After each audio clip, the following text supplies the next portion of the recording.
Hello everyone, good morning. Welcome to Jai की पाठशाला।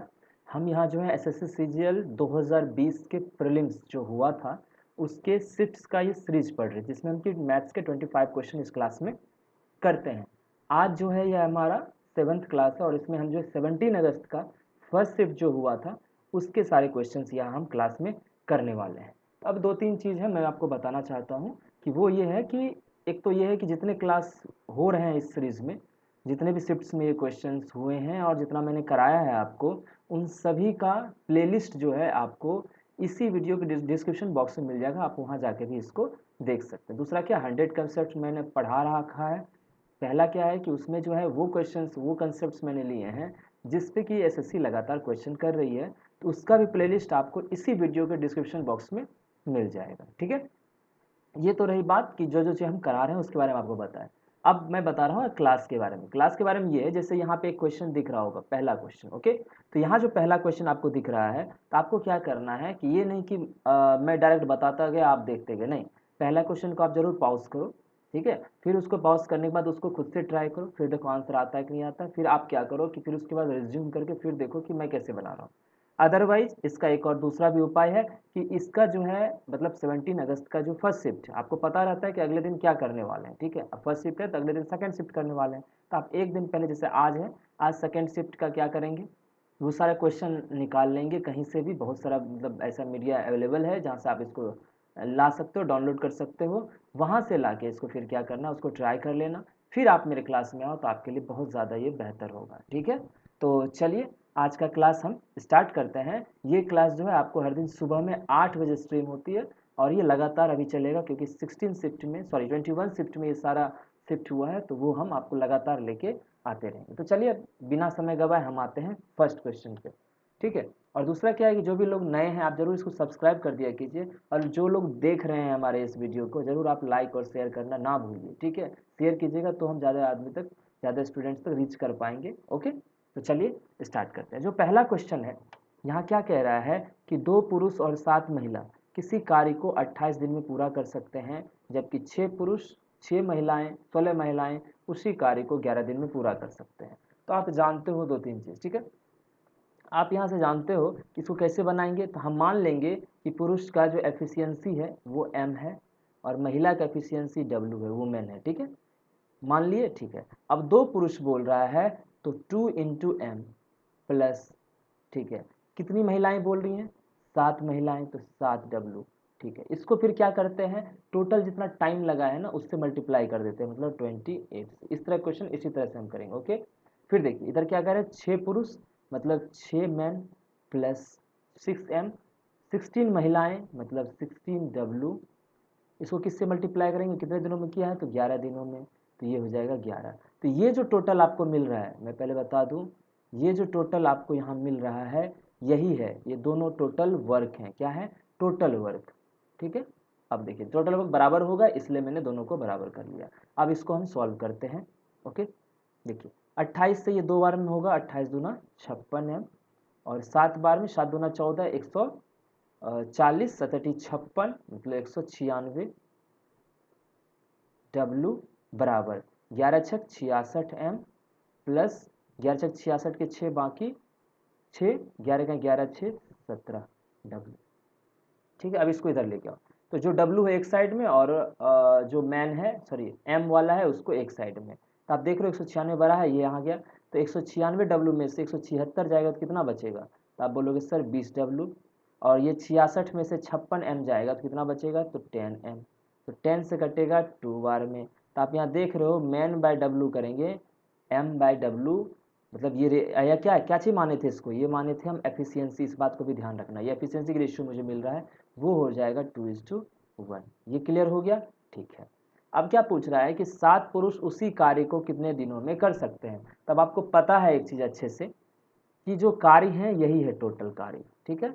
इस कार्य को 7 पुरुष पूछ रहा है कितने दिनों में कर सकते हैं सॉरी, देखिए तो टोटल वर्क जो टाइम बराबर क्या होता है, ठीक है, टाइम बराबर होता है टोटल वर्क अपॉन एफिशिएंसी, ठीक है। तो टोटल वर्क तो 2 इंटू एम, कितना है आपका, देखो एम है आपका 2, 2 इंटू 2 प्लस डब्लू कितना है 1, तो 7 इंटू 1, ठीक है, ब्रैकेट 28 बाई, अब देखिए एफिशिएंसी तो किसके बारे में बोल रहा है, 7 के बारे में बोल रहा है ना, तो 7 पुरुष है, तो एक पुरुष का एफिशिएंसी कितना है, देखो m का एफिशिएंसी 2 है, तो 7 पुरुष का 7 इंटू 2, समझ गए ना, ठीक है। अब देखो 7 दूना 14, 14 दूना 28, अंदर 2 दूना 4 और 7 11, तो 11 इंटू 2 बराबर कितना डेज हो जाएगा, 22 डेज। क्लियर हुआ, आपका ऑप्शन नंबर कौन सा हो जाएगा, ऑप्शन नंबर 4। चलिए अब चलते हैं अगले क्वेश्चन की तरफ, जो है आपका सेकेंड क्वेश्चन, ठीक है। आप जरूर इस सेकंड क्वेश्चन को भी आप क्या करना, थोड़ा पॉज कर लेना, फिर देख लेना, अपने से बना लेना, ओके, नहीं बने फिर यहाँ देखिएगा। देखिए यहाँ क्या दिया हुआ है, मैं क्वेश्चन देखता हूँ, 1 मिनट। हाँ देखिए क्या कह रहा है, 2015 में संस्थान ACE में VC के लिए नामांकित छात्रों की कुल संख्या, ठीक है, तो 2000 बोल रहा है 15 में, 2015 वाला सेक्शन ये है, और बोल रहा है ACE, ए कहाँ, ये देखो ये ए हो गया, ठीक है, इसके सामने सी हो गया और यहाँ ई हो गया, क्लियर। फिर देखिए क्या कर रहा है, 2017 में संस्थान BD में नामांकित छात्रों की कुल संख्या का अनुपात क्या होगा। 2017 में बी और डी बोल रहा है, 2017 ये हो गया, इसमें बी तो ये हो गया 200 और डी हो गया 180। आपको इस दोनों का क्या करना है, अनुपात निकालना है, तो आप आराम से निकाल सकते हो, 50 20 70, 2 2 4 1 5, 570 बटे 2 1 380, 19 से कटेगा, 19 तिया 57, 19 दूना 38, तो 3/2 ऑप्शन होगा ही जरूर, ये हो गया आपका आंसर, ठीक है। बहुत ही आसान क्वेश्चन था ना। चलिए अब देखते हैं अगले क्वेश्चन की तरफ। हाँ ये देखो क्या कह रहा है, ठीक है, ध्यान से देखना। आपको बोल रहा है कि 15% वार्षिक साधारण ब्याज की दर पर एक निश्चित राशि 2 वर्ष बाद इतना हो जाती है, तो कह रहा है समान अर्धवार्षिक चक्रवृद्धि ब्याज दर पर वही राशि 1 वर्ष बाद कितनी हो जाएगी। पहला में क्या बोला है, जब इस लाइन से पहले ये SI मतलब सिंपल इंटरेस्ट बोल रहा है, सिंपल इंटरेस्ट अर्थ क्या होता है कि जो इंटरेस्ट फर्स्ट ईयर है वही इंटरेस्ट सेकेंड ईयर भी रहेगा, ठीक है, और उसमें क्या होता है प्रिंसिपल भी सेकेंड ईयर सेम रहता है, ओके, इसी को कहते हैं, अगर 100 रुपये पे फर्स्ट मंथ लगा है, सॉरी फर्स्ट ईयर लगा है, तो दूसरे मंथ भी 100 पे ही लगेगा, मतलब प्रिंसिपल सेम रहता है, परसेंटेज भी सेम रहता है, रेट भी सेम रहता है। क्लियर हो गया।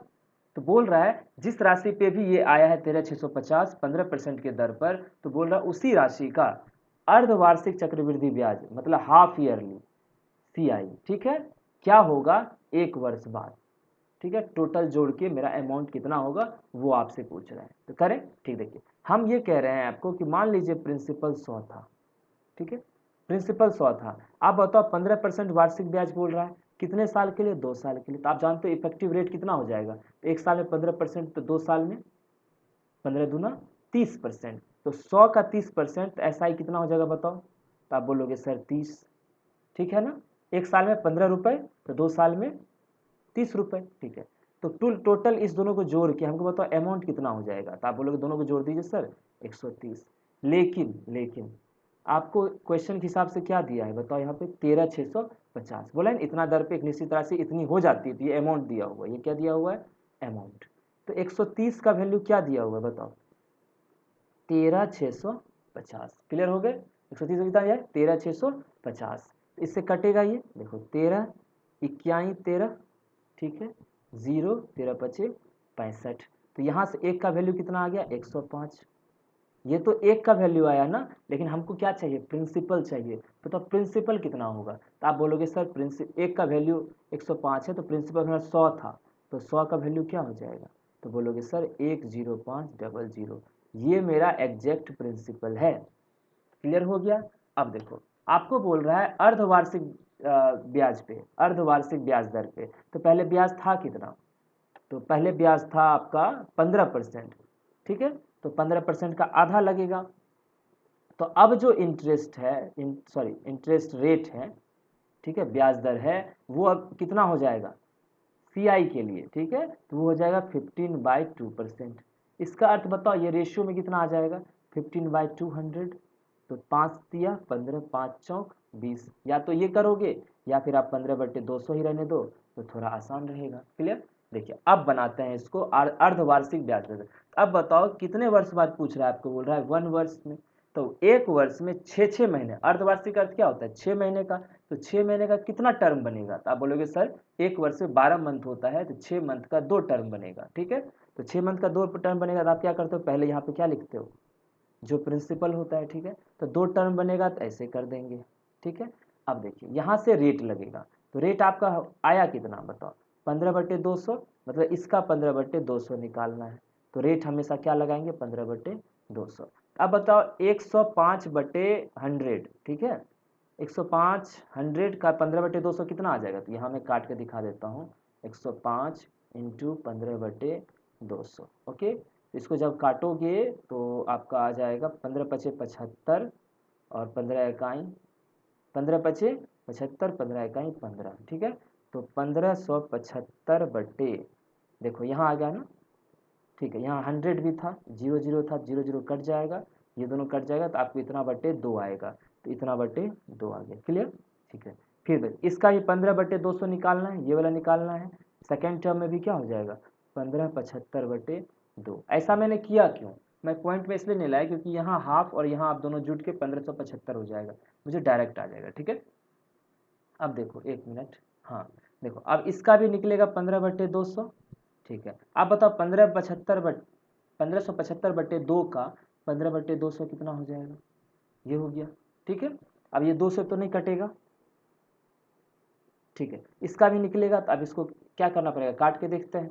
तो 5×3 = 15, ठीक है, 5×4 = 20, 5 से इसको काट दो, 5×3 = 15, ठीक है, 15×5 = 75, ये हो गया। 5×8 = 40, अब 5 से इसको काटो तो 5×6 = 30, 5×3 = 15। ठीक है, और कटेगा ये, अब लग रहा है नहीं कटेगा। ठीक है, अब देख लो 3×3 = 9, 6×3 = 18 बटे 8×2 = 16, सही निकाला है ना मैंने 15 ठीक है, तो ये कितना आ गया 189/16, तो लगभग कितना हो जाएगा, आप इसको करोगे। एक मिनट मैं रुक जाओ, रुकिएगा, इसको मैं यहाँ मिटा देता हूँ ताकि आसान हो जाए। ठीक है, रुकिए, ठीक है, एक मिनट, थोड़ा वक्त दीजिएगा।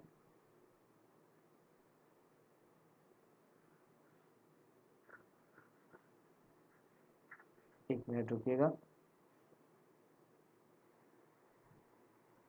ठीक है, तो यहाँ पे क्या करना था हमको कि इस जगह पे एक मिनट।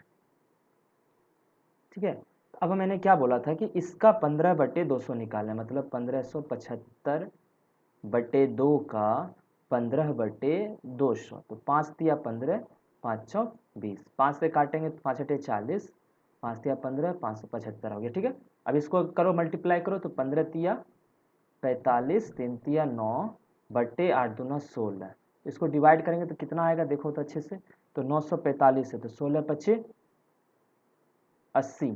ठीक है, 16×5 = 80, 16×6 = 96। ठीक है, तो 16×5 = 80 के आसपास आ रहा है, तो 16×5 = 80 और 16×6 = 96, तो लगभग ये 60 के अराउंड आ रहा है, नज़दीक में। ठीक है, 60 इसलिए मैं ले रहा हूँ क्योंकि निकटतम यहाँ बोला है, तो मैं इसे 60 ही मान लेता हूँ। क्लियर, फिर देखते हैं जोड़ के क्या आएगा। ठीक है, तो अब देखिए यहाँ पे जब इसको हम जोड़ेंगे तो अब बताओ कि एस आई हमको सी आई बोला है आपको जोड़ने के लिए, तो कितना कितना बन गया। ठीक है, देखिए कितना कितना बन गया, देखते हैं। एक तो 1575/2 और 1575/2 दोनों जोड़ें कितना हो जाएगा, तो 5×5 = बाकी 1, 7×5 बाकी 1, 31×1 = 3150। क्लियर, फिर देखिए ये 60 भी जोड़ेंगे यहाँ पे। ठीक है, ये भी जोड़ दिए, सही जोड़े ना, 15×2 = 30 और 75 × 150। ठीक है, अब हमको पूछा क्या है, तो कितनी हो जाती है, मतलब हमसे पूछा है आपको अमाउंट, तो अमाउंट में क्या करना पड़ता है, प्रिंसिपल भी जोड़ना पड़ेगा, तो वो भी आके जोड़ देते हैं। सॉरी सॉरी सॉरी, गलती कर दिया मैंने यहाँ। ठीक है, एक मिनट, जब इसको जोड़ेंगे 1575/2, 1575/2, तो ये क्या बन के आएगा आपको 1575 ही तो। फिर इसमें हम एक प्रिंसिपल जोड़ देते हैं 10500। देखो 5, 7 6 13 3 बाकी 1, 15 से बाकी 1 1 2 1, लगभग इसके आसपास आएगा 121-35 के आसपास। तो ये आपका ऑप्शन नंबर कौन सा हो गया, 2। क्लियर हो गया, अब चलते हैं नेक्स्ट क्वेश्चन की तरफ। ठीक है, एक मिनट।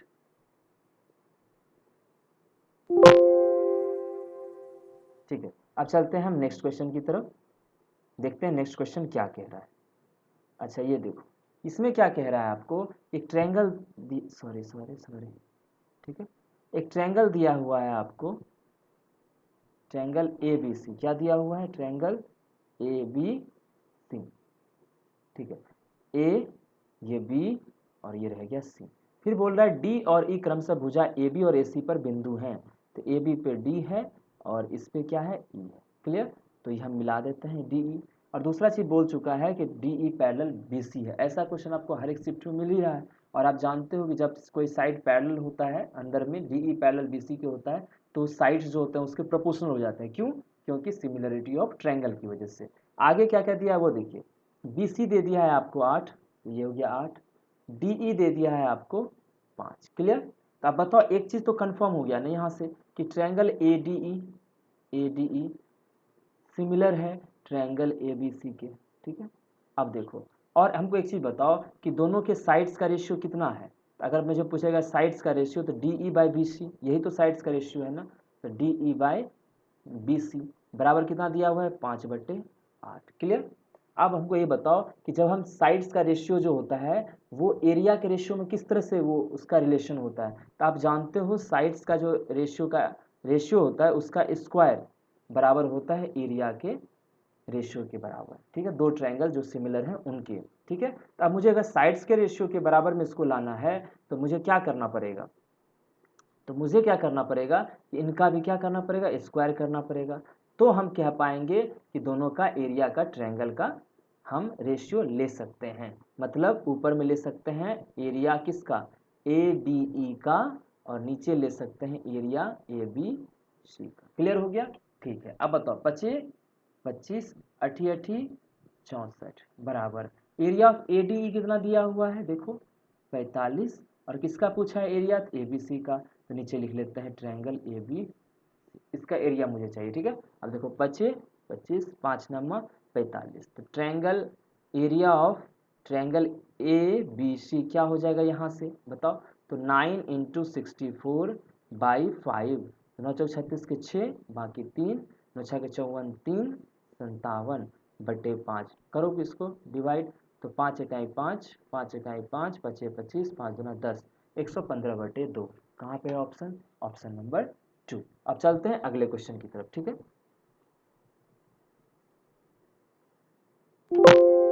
ठीक है, अब चलते हैं नेक्स्ट क्वेश्चन में क्या कहता है, देखते हैं। ओके, ठीक, देखिए यहाँ क्या कह रहा है, फिर से कुछ उसी तरह का आ रहा है क्वेश्चन। देखो क्या बोल रहा है आपको, कह रहा है एक ट्रायंगल ए बी सी दिया हुआ है, हम ट्रायंगल बना लेते हैं। ठीक है, ए बी और सी, आपको बोल रहा है कि तीनों की भुजाएं क्या, 5 6 और 7 है, 5 है 6 है और 7 है। फिर बोल रहा है ए बी को विस्तारित करने पे, मतलब ए बी को बढ़ाने पे, बढ़ा दिए, किसी वृत्त को बिंदु P पे स्पर्श करती है, तो कोई वृत्त होगा उसको बिंदु P पे स्पर्श कर रही है। ठीक है, इसको भी फिर देखिए आगे क्या रहा है, AC को विस्तारित करने पे या उसी वृत्त को Q पे स्पर्श करती है। जब इसको आगे बढ़ाते हैं तो ये यहाँ Q पे स्पर्श कर रही है। तो AQ की लंबाई बताइए, मुझे लंबाई चाहिए इस पूरे का। ठीक है, तो अब ध्यान देना, तो यहाँ इसका अर्थ क्या हुआ, दोनों वृत्त को जब ये क्या कर रहा है, स्पर्श कर रहा है, तो इसका अर्थ क्लियर हो गया कि ऐसे करके जा रहा होगा, तो वो तीनों का स्पर्श करेगा।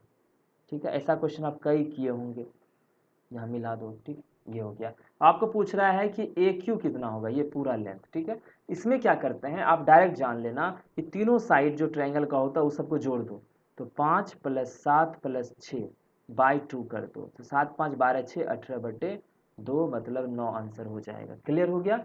क्या करना, जब इस तरह से बोले, और ये ऐसा क्यों होता है तो अब वो मैं बता दूं आपको, क्योंकि ये एक सर्किल का ये क्या हो जाएगा, सेंटर। ठीक है, यहाँ से इसको मिला दो, यहाँ से मिला दो। अब बताओ इस सर्किल के लिए ए पी और ए क्यू क्या है, टेंजेंट है कि नहीं है, है। और आप जानते हो किसी भी सर्किल पे बाहर से दो टेंजेंट पड़ता है तो दोनों आपस में बराबर होते हैं, तो मतलब ए पी बराबर क्या हो गया, ए क्यू, पहला चीज। अब क्या हो गया, देखो बी से भी तो इस पे एक टेंजेंट पड़ रहा है ना, बी पी, और यहाँ पे ये, तो ये भी आपस में बराबर हो जाएंगे, और यहाँ से सी से भी ये दोनों आपस में बराबर हो जाएंगे। देखो 6 क्या हुआ, 6 बट के यहाँ थोड़ा सा आ गया, और यही जो बचा हुआ 6 है इधर आ गया, मतलब कुल मिला के ये जो साइड था बी सी वो आपको ए पी और ए क्यू में आ गया। इसलिए मैंने क्या किया कि सबको जोड़ दिया, उसको बाई 2 कर दिया, तो वो AP और AQ जो है दोनों हाफ हाफ में बट गए, बराबर हो गए। क्लियर? इसलिए हम क्या करते हैं, तीनों को साइड को जोड़ देते हैं, बाई 2 कर देते हैं। तो ये चीज़ आप बिल्कुल करना, ठीक है। अब चलते हैं अगले क्वेश्चन की तरफ। तो उसका वही शॉर्टकट था, आप उसी को करना, उसी तरह से बनाना, ठीक है। अब देखते हैं यहाँ क्या कह रहा है। आपको बोल रहा है 2015 में संस्थान बी, सी और ई, 2015 में बी, सी, ई, बी 180, सी 220 और ई है 200। नामांकित छात्रों की कुल संख्या, तो कुल संख्या कितना हो गया, आप तीनों को जोड़ के लिख देते हैं, ठीक है। तो 2 1 3 1 4 2 600 हो गया। क्लियर? अब देखिए आगे 2016 में संस्थान ADF, 16 में ए, एक मिनट, 16 में क्या बोल रहा है, ए, फिर बोल रहा है डी और फिर बोल रहा है एफ। इसमें नामांकित छात्रों की कुल संख्या, पहले तो कुल संख्या निकाल लेते हैं, बताओ कितना हो जाएगा। 16 दूना 32, 1 33, ठीक है ना। 16 दूना 32, 1 33, 1 34, 34 और 20 54, 540। देखना 5 5 बाकी 1, 6 बाकी, ठीक है, 540 हो गया। तो बोल रहा है x% अधिक है, तो x का निकटतम मान बताइए। तो ये बताओ 600 इससे कितना अधिक है, तो आप बोलोगे सर 60। तो 60 बटे किससे कंपेयर कर रहे थे, तो इस 2016 वाले से, तो नीचे लिख देंगे 540 इंटू 100। तो 6 से कटेगा 9 बार में, 100 बटे 9 कितना हो जाएगा, 11.11। तो आंसर आपका क्या होना चाहिए, 11.11। ये हो गया आपका सेकेंड ऑप्शन, ठीक है। अब चलते हैं अगले क्वेश्चन की तरफ। ये भी आपका टेबल ही है, देखते हैं क्या बोल रहा है। तालिका का अध्ययन करते हुए, देखिए कला और विज्ञान वगैरह सब में आपको बताया हुआ, देखिए क्या कर रहा है कि संस्थान ए और बी में मिलाकर कंप्यूटर विज्ञान का अध्ययन करने वाले, कंप्यूटर विज्ञान यहाँ है, और उसमें बोला ए और बी मिला के, मतलब 57 और 48। फिर बोला वाली छात्रों की कुल संख्या, तो कुल संख्या कितना हो जाएगा बताओ, ये दोनों जोड़ के। तो मुझे लगता है 7 8 7 15 और 5 4 9 1 10, 115 हो गया। क्लियर? ठीक है। तो बोल रहा संस्थान बी और सी मिलाकर कला का अध्ययन करने वाले, तो कला में बी और सी कौन है, 45, और ये दोनों मिला के क्या हो गया, 100। अध्ययन करने वाले कुल छात्रों की संख्या से कितना % अधिक है। अब बताओ कि 115 जो है 100 से कितना % अधिक है। सीधी बात है, 100 से कंपेयर कर रहे हैं, 115 है, तो क्लियर कट दिख रहा है कि ये कितना % अधिक है। सॉरी 105 था यहाँ पे, सॉरी, हाँ, तो कितना % अधिक है, तो 5% अधिक है। 7 8 7 15 5 बाकी 1 5, ठीक है, 105 होना चाहिए था। ये कितना % अधिक है, तो 5% अधिक है। अब चलते हैं नेक्स्ट क्वेश्चन की तरफ। हाँ, ये देखो बहुत ही बेहतरीन क्वेश्चन है, पहले क्वेश्चन समझा देते हैं, फिर आपको भी बना के बताएंगे, ठीक है। कह रहा है कि किसी परीक्षा में विद्यालय X से निश्चित संख्या में उपस्थित छात्रों, तो क्या हुआ, कोई एक X विद्यालय है, ठीक है, उसमें कुछ छात्र हैं, तो उस छात्र में से 20% छात्र अनुत्तीर्ण हो गए, फेल हो गए। कुछ छात्र रहा होगा ए में, सॉरी एक्स में, तो हम मान लेते हैं एक्स में रहा 100 छात्र। क्लियर? तो 100 में से 20% क्या हो गए, अनुत्तीर्ण हो गए, मतलब फेल हो गए। तो 100 में का 20% कितना हो जाएगा, 20। तो 20 फेल हो गए, तो पास कितने हुए होंगे, आप बोलोगे सर 80 पास हुए, ठीक है। नेक्स्ट देखो क्या बोल रहा है, उसी परीक्षा में विद्यालय एक्स की तुलना में वाई, विद्यालय एक्स की तुलना में वाई से 130% अधिक छात्र उपस्थित हुए, 130% अधिक, ठीक है। तो वाई का जो है, वाई में जो है उसी एग्जाम में, सॉरी समझना अच्छी बात है, उसी एग्जाम में अगर एक्स में 100 था, तो वाई में 100 से 130% अधिक, तो 100 का 130% कितना हो जाएगा, 130। तो 100 से 130 अधिक मतलब 100 में 130 जोड़ना पड़ेगा, तो 230। तो पता चल गया कि वाई में कितने लोग, बच्चे, मतलब कितने बच्चे आके एग्जाम दिए थे, तो वो हो गया 230। अब देखो क्या बोल रहा है, यदि दोनों विद्यालय से उपस्थित हुए कुल छात्रों में से 90% छात्र उत्तीर्ण हुए। अब समझना, अब आपको अलग अलग नहीं बोल रहा है, अब आपको बोल रहा है कि दोनों विद्यालय की जितना संख्या था उसको जब हम जोड़ते हैं तो उसका 90% क्या हुआ है, 90% क्या हुआ है, पास हुआ है। उत्तीर्ण मतलब क्या होता है, पास हुआ है। अब बताओ मुझे कि अगर 90% पास हुआ तो फेल कितना हुआ था, आप बोलोगे सर 10%, ठीक है। अब आप बोलोगे सर कि आप, सॉरी 10% फेल हुआ, आप बोलोगे सर 90% से क्यों नहीं डील कर रहे हैं। तो आप बताओ किसी भी चीज़ का 10% निकालना आसान है या उसका 90% निकालना आसान है, तो आप बोलोगे किसी भी चीज़ का 10%, क्योंकि 1/10 कर देते हैं, बात खत्म हो जाती है, ठीक है।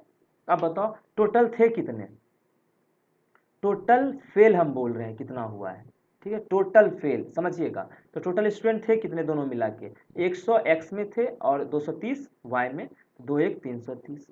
तो फेल कितने हो गए, इसका 10%, 10/100, काट देते हैं, काट देते हैं, ठीक है। टोटल कितने फेल हो गए, 33, टोटल 33 बच्चे फेल हुए हैं। ठीक है, आप बताओ 20 फेल तो यही हो गए, तो दोनों मिला के ना फेल हुआ है, तो 20 वहाँ फेल हुआ है, तो बताओ y में कितना बचा हुआ, सब y में फेल हुआ होगा, मतलब 33 में से 20 इधर फेल हुआ, बचा हुआ 10 यहाँ फेल हुआ। अब देखिए क्या बोला है, तो विद्यालय y के अनुत्तीर्ण छात्रों का परसेंट, इसीलिए मैंने क्या किया, विद्यालय y का सिर्फ फेल वाला निकाला, पास नहीं निकाला, ये भी चीज़ मैंने ध्यान रखा है। तो 13 हुए फेल, तो पूछ रहा है कि y के अनुत्तीर्ण छात्रों का प्रतिशत, तो y में फेल बच्चे का, ठीक है, परसेंट बताइए, तो 13 बच्चे फेल हुए हैं 230 में, टोटल कितने थे 230 इंटू 100, जीरो से जीरो गया, तो कुल मिला के 130/23। अब बताओ ये लगभग में इसके 6 के बराबर नहीं है, लगभग में 6 के बराबर, देखो 6 से करो, 6 8 1 14 12 13, 138 होना चाहिए 6 गुना में, लेकिन ये कितना है 130, तो लगभग में 6 के बराबर में है। लगभग में 6 के बराबर कौन है, ये भी नहीं है, ये 6 से ज़्यादा ही है, ये भी 6 से ज़्यादा, सिर्फ एक ऑप्शन है आपका, ऑप्शन नंबर ए। आगे डिवाइड करने की भी कोई ज़रूरत नहीं है। हम चलते हैं आपके लिए अगले क्वेश्चन की तरफ। अच्छा, ये देखते हैं, ओ केंद्र वाले वृत्त में पी ए एक्स और पी ए वाई एक बाह्य बिंदु पी से ए बी पर वृत्त की स्पर्श रेखाएं हैं। स्पर्श रेखाएं मतलब क्या होता है, टेंजेंट। हम एक पहले ड्रॉ कर लेते हैं, सर्कल ड्रॉ कर दिए, यहाँ से एक पॉइंट ले लेते हैं पी, पी ए एक्स मतलब ये जा रहा है, ठीक है, इसको टच करते हुए आगे चला जाएगा, ये ए हो गया और आगे एक्स हो गया, क्लियर, ठीक है। इसी तरह से पी बी वाई, ये भी जाएगा, इसको टच करते हुए निकल जाएगा पी बी, और यहाँ निकलते हुए क्या हो जाएगा वाई, क्लियर हो गया। अब अच्छे से ध्यान देना, आपको बोल रहा है वृत्त पर बिंदु क्यू इस प्रकार है, तो क्यू हम ले लेते हैं यहाँ, ठीक है, क्यू इस प्रकार है कि क्यू ए एक्स मतलब इसको जब मिलाओगे, ठीक है, और क्यू बी वाई, तो ये हो गया, ठीक है। तो क्यू ए एक्स आप देखना ध्यान से, ठीक है, क्यू ए एक्स ये कितना डिग्री है, 59 डिग्री है, और क्यू बी वाई कितना है भाई, ये है आपका 72 डिग्री। तो आपसे पूछा क्या है, ए क्यू बी, आपसे ये वाला एंगल पूछा है कितना होगा, ठीक है। अब बताओ सेंटर यहीं कहीं होगा, ठीक है, क्लियर हो गया। अब इसको देखते हैं बना के, आप भी पॉज करके इसको एक बार कोशिश करना, फिर आप मेरा देखना कैसे हम बनाए, ठीक है। अब क्या करते हैं, हम सेंटर से ए को मिला दिए, यहाँ भी सेंटर से हम बी को मिला दिए, ये 90 डिग्री होगा कि नहीं होगा, ये भी 90 डिग्री होगा, और पूरा एक लाइन पे आप बताओ मुझे, पूरे एक लाइन पे कितना होता है 180, यहाँ 90 है, इधर 90 होना चाहिए, लेकिन 90 में से 72 यहाँ है, तो बचा हुआ 18 डिग्री ये हो जाएगा, कोई प्रॉब्लम नहीं ना। इसी तरह से इधर भी देखो, ये 90 है तो और बचा हुआ 90 होना चाहिए, तो ये 59 है, तो कितना हो जाएगा 59 एक 60, तो हो जाएगा 31 डिग्री, ठीक है, 31 डिग्री। अब आप बोलोगे सर अभी भी तो नहीं आया आंसर, अब आएगा देखो, ठीक है, देखो कैसे आता है। अब मैं क्या कर रहा हूँ, इसको मिला दो, इससे मिला दिए, अब देखो कैसे आता है, ठीक है। अब ये देखो, ये भी रेडियस है, ये भी रेडियस है, तो ये एंगल और ये एंगल बराबर होने चाहिए, तो ये भी 31 हो जाएगा। इधर भी देखो, ये रेडियस है और ये भी ओ बी और ओ क्यू रेडियस है, ये 18 है, तो ये भी 18 हो जाएगा, क्लियर, ये नहीं है कुछ भी, ठीक है। तो 31 और 18 दोनों मिला के कितना हो जाएगा बताओ, 31 डिग्री प्लस 18 डिग्री, तो कुल मिला के क्या हो जाएगा 49 डिग्री। आंसर कौन सा हो गया, नंबर 4। था ना मज़ेदार क्वेश्चन, ठीक है। अब चलते हैं अगले क्वेश्चन की तरफ, हम चलते हैं 10th क्वेश्चन। हाँ, ये देखो क्या बोल रहा है, पहले क्वेश्चन समझाते हैं, फिर आप एक ट्रिक देखना कैसे बनता है, ठीक है। आरोही क्रम में लिखी गई 8 क्रमागत सम संख्याओं का औसत 17 है, मतलब आरोही क्रम, ठीक है, बढ़ते या घटते, मतलब आरोही मतलब होता है बढ़ते हुए, ठीक है, तो बढ़ते हुए क्रम में लिखा गया है, और उस सभी का सम संख्या है, और वो सभी सम संख्या और सबका औसत क्या है 17, क्या है औसत 17 है, ठीक है। इसका अर्थ क्या हो, समझिएगा मेरी बात, बढ़ते क्रम मतलब क्या हो गया 2 4 6 8 10 ऐसे असम संख्या निकलेंगे। अब मुझे एक चीज़ बताना, समझना, मैं जो आपको क्लियर कट समझा रहा हूँ वो समझिएगा। मैं कह रहा हूँ कि कोई भी दो नंबर है जिसका कि एवरेज है, कोई भी दो सम संख्या है, ठीक है, जिसका कि एवरेज 3 है, तो वो दो सम संख्या क्या हो सकता है बताओ, आप बोलोगे 2 और 4, क्या हो जाएगा 2 और 4, ठीक है। क्या मैंने गलत बोला, नहीं ना, ठीक है, या फिर 0 और 6, समझ गए ना बात, 0 या 6। तो आप एक चीज़ बताओ, जब भी ये हम बात कर रहे हैं तो ये इसके बीचों बीच आ रहा है कि नहीं आ रहा है, देखो मतलब मेरा कहने का है, अगर वो बोल रहा है दो सम संख्या बोल रहा है, तो आपको दो सम संख्या यही हो जाएगा, अगर 2 बोलता तो आप लिखते 3 बीच में लिख लो और दो इससे एक पहले ले लो एक बाद का ले लो, ये 2 सम संख्या। अगर बोलता 4 सम संख्या तो 3 बीच में लिखते, एक तो 2 4 खुद हो जाता, 4 में इधर 2 जोड़ते 6 हो जाता, 2 में और 2 घटाते तो 0 हो जाता।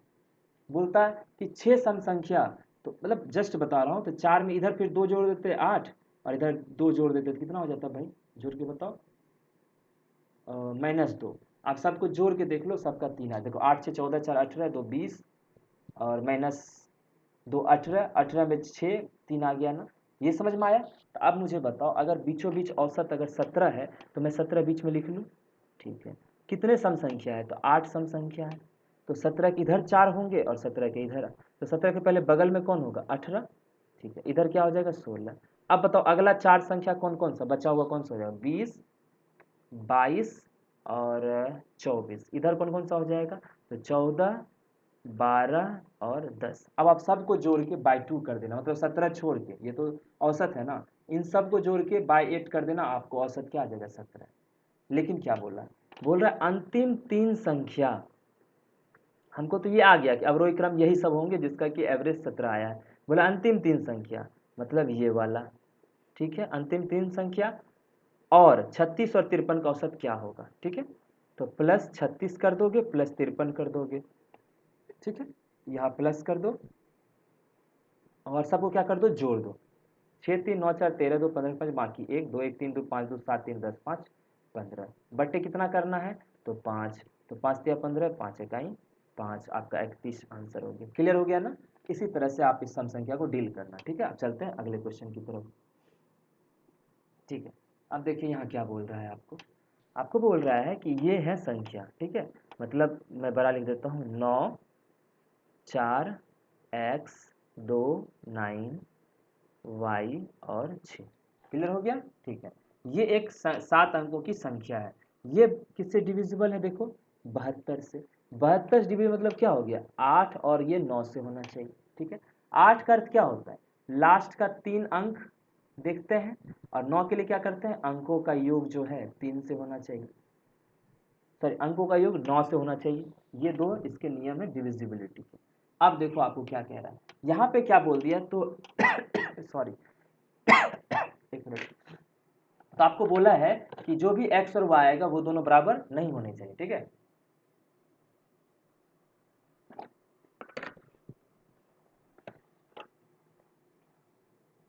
ठीक है, तो आपको क्या बोला है कि ये दोनों जो हैं x और y बराबर नहीं होने चाहिए। आप देखो उस चीज का भी हमको ध्यान रखना पड़ेगा, कैसे, देखिए मैंने क्या बोला आपको कि 8 के लिए पहले 8 देखेंगे, तो 8 के लिए क्या होना चाहिए कि ये लास्ट 3 डिजिट जो है किससे डिवाइड होना चाहिए, 8 से, ठीक है। अब बताओ इसको अगर 8 से डिविजन होना चाहिए तो y क्या क्या होगा जो 8 से डिविजन होगा, देखो यहाँ मैं बगल में लिख रहा हूँ 9y6, तो 8 से जब भाग लगाओगे 8 1 जा 8 बच जाएगा 1, फिर ये y आएगा और ये 6, ठीक है। अब बताओ जब इसमें डिवाइड करने वाले हैं तो 8 घटेगा 0 मान लो, ठीक है, तो यहाँ से 2 उतरेगा, ठीक है। अब 2 26 आ जाएगा। अब बताओ यहाँ 2 रहेगा तो डिवाइड होगा या 5 होगा तो होगा, तो आप बोलोगे सर 68 56 होता है, तो 5 रखोगे तो भी ये हो जाएगा। तो यहाँ 5 आने के लिए यहाँ क्या रखना पड़ेगा y की जगह, बताओ। तो अगर मैं यहाँ 3 रख दूँ, y की जगह 3 रख दूँ तो क्या डिवाइड होगा, देखो 9 3 6 करो 8 से, तो 8 1 जा 8 1 3 8 1 जा 8 5 6, मतलब ये इससे डिवाइड हो रहा है, मतलब एक तो y 3 आ गया। क्लियर, ठीक है। अब देखते हैं और क्या y पॉसिबल है। तो आपको मैंने एक बात बताया था कि जब 8 से डिविजिबिलिटी की बात आए तो आप उसमें 4 ऐड करके देख सकते हो, तो 4 इसमें ऐड करेंगे तो अगला कौन सा हो जाएगा 4 3 7। क्लियर, ठीक है। अब एक तो 3 हो गया और एक 7 हो गया, अब करके देखते हैं, सबको जोड़ के देखते हैं। पहले 3 का देखते हैं, तो अगर 3 है तो क्या हो जाएगा 6 3 9 2 18 2 20 4 24 36 3 33, ठीक है। अगर 3 जोड़ देते हैं तो टोटल 33 आ जाता है, 33 और x हो जाएगा ये। अब 33 प्लस एक्स मैंने डिजिट्स को जोड़ा है, अब y को 3 मान के, ठीक है, तो 33 प्लस, अब ये किससे होना चाहिए डिविजिबल 9 से, तो 33 में क्या जोड़ेंगे जो 9 से डिविजिबल, बोलोगे x 3 जोड़ दीजिए सर, तो जब 33 में 3 जोड़ेंगे 36 हो जाएगा, तो x भी 3 होना चाहिए तब होगा। तो यहाँ लेकिन क्या लिखा हुआ है x और y बराबर नहीं होने चाहिए, ये वाला हम नहीं लेंगे। क्लियर, अब 7 मान के चलते हैं, तो 7 6 13 13 7 13 9 22 2 24 4 28, 28 और 9, 28 37, ठीक है। तो अब आ जाएगा ये 37 प्लस एक्स। अब बताओ एक्स क्या डाल सकते हैं जो ये मतलब ये सम जो है 9 डिवाइड हो जाए। तो आप बोलोगे सर 37 से आगे तो 45 है, 45 पूरा होने के लिए इसको क्या चाहिए, 8 चाहिए। तो एक्स मेरा क्या हो गया, 8 हो गया, और यही मेरा आंसर है। अब आपको पुट शिफ्ट कर देना है। तो 2 into X, 2 into 8, 3 into Y मतलब 7, और दोनों 16 सत्या 21, 37 हो गया। दोनों जोड़ोगे तो 37 हो जाए। यही हमारा क्या हो गया, आंसर हो गया। क्लियर। चलते हैं अब अगले क्वेश्चन की तरफ। ठीक है, ये देखिए क्वेश्चन, ये मैंने पिछली बार भी बताया है, पिछले क्लास में भी उसी तरह का ये क्वेश्चन है। बताते हैं कैसे। बोल रहा है ट्रायंगल एबीसी में बिंदु डी ए बी पर है तथा ई और एफ बी सी पर स्थित है। एक बड़ा सा बना लेते हैं, देखना। ठीक है, ये ए, ये बी और ये सी। अब आपको क्या कह रहा है, बिंदु डी कहाँ है, ए बी पे, तो डी यहाँ है।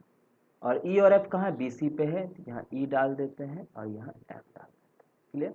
फिर देखिए क्या है, स्थित है डी एफ, और डी एफ ए सी के समानांतर है। तो डी एफ ए सी के समानांतर है। दूसरा चीज़ क्या बोल रहा है देखिए, और डी ई ए एफ के, ये जो डी ई है ये ए एफ के समानांतर है। इतना चीज़ बोल दिया। अब देखो, तो यहाँ पे दो ट्रायंगल को आपको ध्यान रखना है, ठीक है। अब देखो मैं कह रहा हूँ कि अब ये वाला पार्ट ये भूल जाओ। जैसे देखो मैं कह रहा हूँ ए बी और एफ, ए बी और एफ, ध्यान देना, ए बी और एफ में डी ई पैरेलल है ए एफ के, डी ई पैरेलल है ए एफ के। अब बताओ क्या, डी ई पैरेलल अगर ए एफ के है तो आप बोलोगे ना सर कि बी डी बटा डी ए बराबर सर हो जाएगा बी ई बटा ई एफ। कोई प्रॉब्लम, आप बोलोगे बिल्कुल नहीं सर, सही है ना। अब बड़ा वाला देखो triangle A B C, A B C, A B C, फिर से देखना ए बी सी में ये जो डी एफ है, डी एफ पैरेलल है ए सी के, डी एफ पैरेलल है ए सी के, ठीक। और सब और सारी लाइन को भूल जाना, मतलब डी ई और ए एफ को भूल जाओ। तो डी एफ पैरेलल है ए सी के, तो अब क्या हो जाएगा, तो बी डी बटा डी ए बराबर क्या हो जाएगा, आप बोलोगे सर बी एफ। देखो बी डी बटा डी ए बराबर क्या हो जाएगा, बी एफ और एफ सी। तो बी एफ बटा एफ सी, ये आ गया। यही चीज को आपको हमेशा ध्यान रखना। ऐसा ही क्वेश्चन पिछले वाला आया था, लेकिन यहाँ पूछा क्या है वो देख लीजिए। आपको दिया क्या है, बीई दिया हुआ है 4, 4 लिख लेते हैं। ईएफ दिया हुआ है 6, 6 लिख लेते हैं। और बीसी पता है क्या, और कुछ नहीं पता है, ठीक है। तो आप एक चीज बताओ कि लेकिन बी एफ पता है ना, बी एफ बताते हैं क्यों। बीई 4 है सॉरी, और ई एफ जो है 6 है। तो बताओ बी एफ कितना हो जाएगा, इसको एक्स मान लेते हैं एफ सी को, ठीक है ऐसे। तो बी एफ कितना हो जाए, 6 4 10 बटे एफ सी ही रहने देते हैं, ठीक है। तो 2 दूना 4, 2 तिया 6, 2 पचे 10। तो एफ सी क्या हो गया, एफ सी बराबर 5 तिया 15, ठीक है 15 हो गया, मतलब ये 15 हो गया। क्लियर, ठीक है। आपसे पूछा क्या, बी सी की लंबाई, ये पूरा लंबाई पूछा है। तो सबको जोड़ दो, 4 6 10 और 15 कितना हो जाएगा, 25। ऑप्शन नंबर 4 हो। क्लियर। अब चलते हैं अगले क्वेश्चन की तरफ। और यहाँ पे यूज़ क्या करते हैं, देखो यूज़ क्या करते हैं, जब भी कोई दो लाइन पैरेलल होता है, या मान लो ए बाई बी, यहाँ होता है सी बाई डी, मतलब ए बाई बी बराबर होता है सी बाई डी, जब ये और ये क्या हो, आपस में पैरेलल हो ट्रायंगल में। यही चीज़ यूज़ करते हैं। चलिए अब देखते हैं अगला। हाँ देखिए क्या कह रहा है कि ए बी सी के बीच इतना रुपए की राशि इस प्रकार विभाजित किया गया कि ए और बी के भागों का अनुपात 9 और 8 है, और ए और सी के भागों का अनुपात 4 और 5 है। हम लिख लेते हैं ए बी सी। तो पहला बार में बोल रहा है ए और बी के बीच का अनुपात क्या है, 9:8 है। क्लियर, ठीक है। दूसरे बार में बोल रहा है कि ए और सी के बीच का अनुपात 4 और 5 है, ए और सी के बीच का अनुपात 4 और 5 है, ठीक है। यहाँ भी ऐसे लिख लेते हैं। अब देखना, सॉरी सी लिख दिया यहाँ पे, ठीक है। अब देखिए यहाँ क्या बोला, 4 और 5 है। लेकिन अब क्या करना है, यहाँ देखो दोनों जगह ए है, ठीक है दोनों जगह ए है, लेकिन दोनों बराबर नहीं है। तो ऊपर वाले को किससे मल्टीप्लाई कर दे, तो बोलोगे सर 4 से। जब इसको 4 से करेंगे तो रेशियो बराबर रखने के लिए इसको भी करना पड़ेगा 4 से। और नीचे वाले को किससे कर दें, 9 से। तो यहाँ भी 9 और यहाँ भी 9। और देखो 9 चौक 36, तो 36 रेशियो, 8 चौक 32, 9 पछे 45। ये आ गया हमारा तीनों ए बी सी का रेशियो आ गया। अब बोल रहा है बी का भाग क्या होगा, ठीक है। तो टोटल है कितना, 31,866। तो बी का भाग मतलब 32 ऊपर रखेंगे बटे, अब तीनों को जोड़ दो, ठीक है। 5 2 7 6 13 3 बाकी 1 4 1 5 3 8 3 11 113 आ गया। ये 113 शायद इससे डिवाइड होता है, ठीक है। तो आप करके देख लीजिए 31 866 में 113 से कितने बार में लगेगा, 2 बार में, ठीक है। 13 दूना 26, 2 1 2, 8 में 6 गया 2 और 31 में 22 गया 9, 6 आ जाएगा। अब 11 8 88, तो 8 बार में लगा, तो 8 24 के 4 बाकी 2, 11 8 88 2 90, 6 में से 4 गया 2 2 और 6, तो 2 बार में लग गया 282 बार में, सही है ना। इससे लग गया 282 बार में। अब देखो यूनिट डिजिट देख लेते हैं, तो आंसर क्या आएगा, 2 दूना 4 होना चाहिए लास्ट में, तो आंसर एक ही है जिसमें 4 है यूनिट डिजिट पे, तो वही हो गया। जब इसको मल्टीप्लाई करोगे 282 और 32 को, 2 दूना 4 आना चाहिए, जीरो तो आ नहीं रहा है। ऑप्शन नंबर थर्ड मल्टीप्लाई करके देखोगे तो 9024 ही आएगा। अगले चलते हैं अगले क्वेश्चन की तरफ, ठीक है। अब अगला है 14th नंबर। अच्छा, ये क्वेश्चन हम पहले भी करवा चुके हैं ना आपको, ठीक है। अब लेकिन यहाँ एक चीज़ बताने वाले हैं कि आपको एक चीज़ ध्यान देना है। क्या ध्यान देना, देखिए अगर यहाँ रूट एक्स है, रूट इतना एक्स है, रूट इतना वाई है, इसका अर्थ है ये इतने का ही क्यूब हो रहा होगा और इतने का ही क्यूब रहा होगा। मतलब कहने का मतलब है, अगर मैं यहाँ लिख रहा हूँ 54 रूट 2 एक्स क्यूब है, ठीक है, प्लस 24 रूट 3 वाई क्यूब है, तो इसका अर्थ हो जाएगा ये इतने का रूट 18x का ही ये क्यूब होगा, समझ गए। तो आप करके भी देख लेना, वही आएगा, ठीक है। तो हम लिख लेते हैं रूट 18x का होल क्यूब प्लस ये जो है ये वाला रूट 12 वाई का ही होल क्यूब रहा होगा, रूट 12 वाई का होल क्यूब। अब बताओ मुझे कि ए क्यूब प्लस बी क्यूब का फॉर्मूला क्या होता है, तो आप बोलोगे सर ए प्लस बी। हम लिख लेते हैं root 18x plus root 12y। अंदर में क्या होता है बताओ आप, तो ए क्यूब प्लस बी क्यूब बराबर होता है ए प्लस बी, अंदर में होता है ए स्क्वायर। तो बताओ इसका स्क्वायर करेंगे तो कितना हो जाएगा, बोलोगे 18x square plus B square, तो इसका वाई स्क्वायर करेंगे तो, सर ये बी है ना मेरा, इसका स्क्वायर करेंगे तो क्या हो जाएगा 12y स्क्वायर। लेकिन यहाँ क्या होता है माइनस, फिर से मैं बोल रहा हूँ क्या होता है माइनस, ठीक है। माइनस ए इंटू बी, ए इंटू बी दोनों को मल्टीप्लाई कर दो, ए इंटू बी करेंगे तो root under 18 into 12x y, क्लियर हो गया। Root 18 into 12x y। अब इसको अगर करते हैं तो कितना बन के आएगा बताइए, या ऐसे ही रहने देते हैं, क्लियर, क्योंकि यहाँ हमको तो सी चाहिए, सी रूट में ही चाहिए, बाद में स्क्वायर हो जाएगा तो बाद में देख लेंगे, ठीक है। अब आपको देखिए, अब कंपेयर करो, जो कि इसमें पूरे में डिवाइड किससे करना है आपको, ये तो इक्वेशन यहाँ था, अब इसमें डिवाइड किया हुआ है इससे, तो आप इससे डिवाइड करोगे नीचे, तो root 18x plus root 12y, लेकिन ये दोनों क्या हो जाएंगे, कट जाएंगे, तो बचेगा यही। ये क्या दिया हुआ है A X square plus B Y square plus C X Y. तो यहाँ से बताओ ए कितना आ गया, तो बोलोगे सर 18, बी कितना आ गया 12 और सी कितना आ गया माइनस रूट अंडर 18 इंटू 12, ठीक है। अब यहाँ से देखो आपको यहाँ से क्या बन के आएगा, यहाँ से पुट करो, तो ए स्क्वायर कह रहा है, तो ए स्क्वायर मतलब 18 का, सॉरी यहाँ करते हैं, आपको बोल रहा है ए का स्क्वायर मतलब 18 का स्क्वायर माइनस बी का स्क्वायर मतलब 12 का स्क्वायर प्लस सी का स्क्वायर करेंगे तो ये क्या हो जाएगा 18 इंटू 12 भी हो जाएगा। कोई प्रॉब्लम नहीं ना, वही तो आएगा, ठीक है। अब देखो इसको फिर सॉल्व करो, 18 square minus 12 square minus 18 into 12 आ गया। तो अब देखो यहाँ से ए स्क्वायर माइनस बी स्क्वायर क्या होता है ए प्लस बी, 30 इंटू ए माइनस बी माइनस 18 इंटू 12, तो 6×18 180, यही हो जाएगा, ठीक है। माइनस 18 दूना 36 के 6 बाकी 3, 18 का 18 3 21, जब इस दोनों को घटाओगे तो बराबर क्या आ जाएगा -36। आंसर कौन हो गया ऑप्शन नंबर 2। क्लियर हो गया ना। चलते हैं अब अगले क्वेश्चन की तरफ। देखो अब ये दिया हुआ है कि cos a माइनस बी का वैल्यू √3/2, तो बताओ cos कितने का वैल्यू √3/2 होता है, ठीक है। एक मिनट, हाँ cos कितने का वैल्यू √3/2 होता है, तो आप बोलोगे सर 30 डिग्री का, cos 30 डिग्री का वैल्यू क्या होता है √3/2, मतलब a माइनस बी बराबर होगा 30 डिग्री, क्लियर, ठीक है। अब बताओ cot कितने का वैल्यू 1/√3 होता है, तो आप बोलोगे सर 60 डिग्री का, कितना का 60 डिग्री का, तो cot 60 डिग्री बराबर होता है 1/√3, तो a प्लस बी बराबर क्या आ गया 60 डिग्री। यहाँ से क्या ए और बी निकाल सकते हो, तो बोलोगे हाँ सर, एक बार दोनों को जोड़ दीजिए तो सर 2a बराबर 90 हो जाएगा और यहाँ से a बराबर 45, ठीक है। और एक बार दोनों को घटा दीजिए सर, जब दोनों घटाएंगे सर 2b हो जाएगा 30 डिग्री, तो यहाँ से b हो जाएगा मेरा कितना 15 डिग्री। अब आपको पूछा है कि 2a माइनस 3b का मान क्या होगा, तो 2a मतलब 2 इंटू 45 माइनस 3 इंटू बी मतलब 15, तो 45 दूनी 90 और 15 तिया 45, घटेगा तो भी आएगा 45। आंसर कौन सा हो जाएगा, ऑप्शन नंबर 3। क्लियर हो गया। ठीक, अब चलते हैं अगले क्वेश्चन की तरफ। ठीक ठीक है, अब देखते हैं नेक्स्ट क्वेश्चन। देखते हैं अब इस क्वेश्चन में क्या कह रहा है। देखिए, कह रहा है कि ए को 160 किलोमीटर की दूरी तय करने में बी की तुलना में 8 घंटा अधिक समय लगता है। यदि ए अपनी चाल को दोगुना कर लेता है तो उसे दूरी तय करने में उसे बी की तुलना में 3 घंटा अधिक समय लगता है, तो बी की चाल बताएं।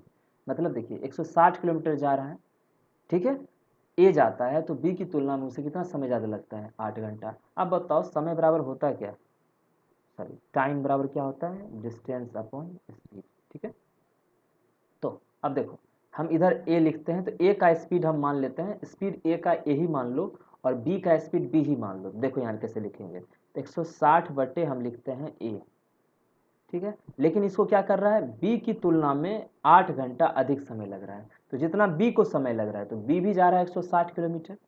समझिए मेरी बात, बी भी क्या जा रहा है 160 किलोमीटर। तो बताओ बी को क्या लिखेंगे, 160 बटे बी, क्योंकि स्पीड बी का बी है, लेकिन ए को जो है बी की तुलना में 8 घंटा अधिक लगता है, मतलब बी को जितना समय लगता है उससे 8 घंटा ज़्यादा, तो सही लिखे है ना। तो जितना बी को समय लग रहा तो उसमें 8 ज़्यादा लगा दिए, तो उसको वो समय किसके बराबर हो गया, ए के द्वारा लगे हुए समय में। फिर दोबारा देखो क्या कह रहा है, यदि ए अपनी चाल को दो गुना कर लेता है 160 बटे, अब पहले ए का चाल कितना था, पहले ए का चाल था ए, ठीक है, अब कितना हो गया 2a, डबल कर लिया चाल। तब क्या हो रहा है, उससे बी की तुलना में सिर्फ 3 घंटा ज़्यादा लग रहा है, मतलब बी को कितना लग रहा है समय 160 बटे बी, लेकिन इससे 3 घंटा ज़्यादा किसको लग रहा है, ए को। अब ये क्लियर हो गया, दो इक्वेशन आप इसको सॉल्व कर लोगे। कैसे सॉल्व करेंगे, तो आप पहले इक्वेशन में से दूसरे इक्वेशन को क्या कर दो, घटा दो। तो जैसे ही घटाएंगे, ठीक है, तो आप कहोगे सर 160 बटे ए माइनस 160 बटे 2a बराबर 8 में से, चूंकि देखो यहाँ माइनस करोगे तो ये दोनों तो कट ही जाएगा, तो 8 में से 3 का क्या बच जाएगा, सिर्फ 5। ओके, अब देखो ये 160 यहाँ से हटा दो, और तो ये आ जाएगा, यहाँ आ जाएगा आपको 1/a माइनस 1/2a, 160 कॉमन आ जाएगा, तो वो 160 5 बटे 160 बना दो। 5 से काटोगे तो 5 तिया 15, 5 दूना 10। अब देखो 1/a और 1 माइनस 1/2a, तो बचेगा क्या 1/2a बराबर 1/16। 2 से काटोगे तो 16, तो ए क्या आ गया आपका 16 किलोमीटर पर आवर। आपको ए पता चल गया, आपको बी पता करना है, तो आप डायरेक्ट पता किस कोई भी क्वेश्चन उठा लो। ठीक है, 160 बटे 16 बराबर 160 बटे बी प्लस 8। ठीक है, आपको बी पता करना है ना, 16 से काट दो 10, ये इधर आएगा तो 10 माइनस 8 बराबर 160 बटे बी, 10 में से 8 गया 2। ठीक है, तो बी बराबर क्या हो जाएगा 160 बटे 2, 2 से काट दो तो हो जाएगा 80। आंसर क्या हो जाएगा 80 किलोमीटर पर आवर। ठीक है, एक तो ये तरीका था, ठीक है, इसमें जैसे कि इक्वेशन बना के सॉल्व किए। दूसरा क्या होता है कि दूसरा समझिए, दूसरा क्या होगा कि आप डायरेक्ट ये करना, समझ गए, कि आप ऑप्शन से जाना। अब बताओ 160 में से यहाँ से किससे है जो आसानी से डिवाइड लगेगा, तो आप बोलोगे सर 80 से। ठीक है, तो अब 80 करके देख लेना कि 80 से क्या इक्वेशंस बन रहे हैं, क्या 80 यहाँ फिट बैठ रहा है, तो आप देखोगे कि एक मान लो 160 जाता है, ठीक है, 160 में 80 से डिवाइड करते हैं, क्योंकि 80 स्पीड है, कितना समय लगता है ए को 2 घंटे। ठीक है, sorry sorry sorry sorry sorry 80 B था ना, हाँ, ये बी का समय लगता है 2 घंटा। ठीक है, अब बताओ कि ये 2 घंटा बी को समय लगता है, अब ए को कितना समय लगना चाहिए था, तो आप बोलते सर 160 बटे, चूंकि ये 2 घंटा लगता है तो ए को 2 घंटा ज़्यादा लगना चाहिए था, सॉरी 8 घंटा ज़्यादा लगना चाहिए था, तो 2 + 8 10 हो जाएगा, 10 से काटते तो 16 आ जाता। अब इस दोनों इक्वेशन को 16 मान लेते ए को, बी को मान लेते 80, वो इसमें फिट करते तो आपका आ जाता है, या फिर ये इस तरह से हम इसको बहुत आसानी से कर सकते हैं। ज़्यादा कुछ वो नहीं था, बट लिखे इसलिए आपको थोड़ा सा वो लगा होगा। चलिए अब देखते हैं अगले क्वेश्चन की तरफ। 17वां देखिए क्या कह रहा है, 3/4 डायरेक्ट आप वैल्यू पुट करना है। cot 30 कितना होता है बताइए, √3 कितना होता है, √3 का स्क्वायर है, हो जाएगा 3 प्लस cos 30 कितना होता है √3/2, कॉस कितना होता है √3/2, √3/2 का स्क्वायर क्या हो जाएगा 3 अब बटे 2 है तो 4, 2 दूना 4 -3 कॉसेक 60, कॉसेक मतलब होता है 1/sin, साइन 60 मतलब क्या होता है तो ये कॉसेक मतलब होता है 2/√3, 2/√3 का स्क्वायर क्या हो जाएगा 2 दूना 4/3 प्लस tan 60 कितना होता है √3 का स्क्वायर 3। क्लियर हो गया। अब देखिए यहाँ क्या आ गया 3 तिया 9/4 प्लस 3/4 माइनस ये कटेगा तो 4 प्लस 3। अब बताइए दोनों नीचे 4 4 एलसीएम बराबर है तो 9 3 12/4 माइनस 4 1 तो 4 तिया 12 3 माइनस 1 कितना हो जाएगा 2। ऑप्शन नंबर कौन सा है थर्ड। क्लियर। अब चलते हैं अगले क्वेश्चन की तरफ। हाँ देखिए ये बड़ा बढ़िया क्वेश्चन है। क्या कह रहा है एक वस्तु का अंकित मूल्य 1500 है, कोई दुकानदार वस्तु के अंकित मूल्य पर 20% की छूट देने के बाद वस्तु को बेचता है। यदि वस्तु का क्रय मूल्य 991 है तो उसका लाभ बताएं। तो आप बताओ कि 1500 उसका एमपी है, ठीक है, तो एसपी कितना हो जाएगा भाई, तो 1500 इंटू 20% के छूट पे बेचा है तो 20% मतलब 100 माइनस 20/100, यहाँ से ये कट गया 15 अठी 120 मतलब 1200 रुपये। एसपी आपका कितना आ गया 1200 और सीपी कितना आपको बताया हुआ है 991। तो अब बताओ कह रहा है कि उसका लाभ बताएं तो क्या करना पड़ेगा एसपी में सीपी घटाना पड़ेगा 200 यहाँ और 9 वहाँ तो 209 सिर्फ घटा के आंसर आ रहा था, कोई परसेंटेज भी नहीं पूछ रहा था। अब चलते हैं अगले क्वेश्चन की तरफ। ठीक है अब देखिए ये क्वेश्चन ठीक है यहाँ क्या बोल रहा है किसी बेलन का वक्र पृष्ठीय क्षेत्रफल मतलब कर्व सरफेस एरिया किसी भी सिलेंडर का वो आपको ये दिया हुआ है, फिर आधार का क्षेत्रफल भी दिया हुआ है, तो पूछ रहे हैं बेलन का आयतन कितना होगा। ये तो आप बहुत आसानी से सॉल्व कर सकते हो। मैं इक्वेशन लिख देता हूँ। आपको याद है कि सिलेंडर का सी एस ए कितना होता है मतलब कर्व सरफेस एरिया कितना होता है, तो आप बोलोगे सर 2πr/h। ये कितना दिया हुआ है 462। क्लियर। फिर इसके आधार का क्षेत्रफल कितना होता है, आधार का क्षेत्रफल तो πr², वो कितना होगा 346.5। ये होता है आपका सिलेंडर, ठीक है। ये बाहर का जो करोगे चारों बगल का वो होता है आपका ये CSA, और ये जो नीचे गोला बना हुआ है इसका जो होता है ये वाला जो एरिया होता है इसको कहते हैं ये आधार, ठीक है। ये आपको दिया हुआ है। क्लियर हो गया। ठीक है अब बताओ ये कैसे सॉल्व होगा, तो हम कह रहे हैं कि दोनों को डिवाइड कर दो। जैसे ही दोनों को डिवाइड करोगे तो ऊपर क्या बच जाएगा पायर कट जाएगा, बच जाएगा 2h/, नीचे क्या पायर ऊपर वाला नीचे पायर दोनों कट जाएगा तो बचेगा नीचे सिर्फ r बराबर 462/346.5 है, ठीक है। इसको उड़ा दो तो 10 आ जाएगा।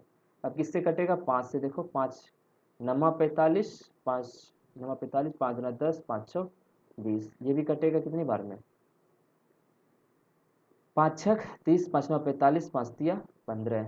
अभी 3 से कटेगा 9, देखो 9 2 11 4 15 9 3 12 6 18, तो 3 से कटेंगे कितना बार 3 तिया 9 और 8 तिया 24 3 दूना 6 3 तिया 9 2 से 21। अभी शायद 7 से कटेगा 7 21 7 21 7 चौक 28 7 चौक 28 तो 4/3 आ रहा है। कितना आ रहा है 4/3। क्लियर हो गया। ठीक है तो 4/3 आ रहा है। तो बताओ यहाँ से मुझे कि r बराबर क्या हो जाएगा, तो 2 से ये कट जाएगा 2 हो जाएगा, तो r बराबर क्या हो जाएगा बोलोगे सर 3h/2। क्लियर हो गया। अब आपको किसी भी तरह से है ना, अब आपको क्या निकालना है h निकालना है, ठीक है। क्यों निकालना है मैं बताता हूँ, क्योंकि इसका पूछा है आपको आयतन मतलब वॉल्यूम, तो बेलन का वॉल्यूम क्या होता है सिलेंडर का, तो आप बोलोगे सर πr²h। आपको πr² पता है, देख रहे हो यहाँ पे ये आपका πr² है, ठीक है। सिर्फ h पता चल जाए तो आप सॉल्व कर लोगे, लेकिन ये सॉल्व होगा भी कहाँ से आप बताओ, तो इसको आपको क्या करना पड़ेगा एक इक्वेशन यूज करना पड़ेगा तभी ये सॉल्व होगा, मतलब यहाँ से आप इसको यूज कर लो।